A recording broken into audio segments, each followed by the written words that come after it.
দিদি দিদি দিদি কি চাইছে আপনার লোক কি চাইছে না না কি চাইছে আপনার লোক কি চাইছে হ্যাঁ তারপরে আমি এসে যে আমার আমি উঠে দিয়ে বসলাম তাই তারা উঠছে এখান থেকে হ্যাঁ তারপরে আমার পাইয়ে তাই মাথায় ঘুরা তাই এদিকে রোদ লাগে আমার ওদের দিকে আনছে আমি বলছি ঠিক আছে মাথায় ঘুরার তো আমি এদিকে আই গেছি তাই এদিকে বসে বোবার পরে আমার জীবনে যাতা আমি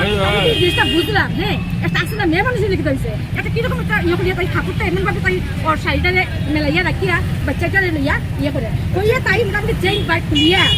তুলিয়া তাই ওই ওই প্যাকেটটা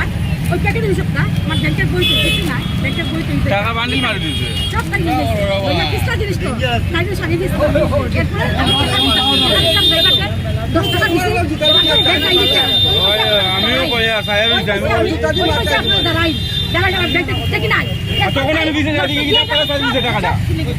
আমিও বিশেষ যেমন বলছি তারা মানে আপনি কইতে স্যার শিলচরে এখানে একটা র্যাকেট আছে এইরকম এই ধরনের এটা তো বিয়ার আমরা বুঝছি যে এটা কোন আজকে যে ঘটনাটা আমরা তারা বাজাই দিছি কিন্তু এটা বাজাই ঠিক না না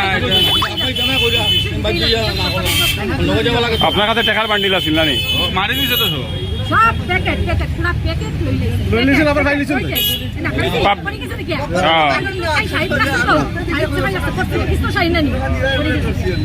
না না তারা যদি কিচ্ছু না করতে বলো না তাহলে চলো ঠিক আছে যাই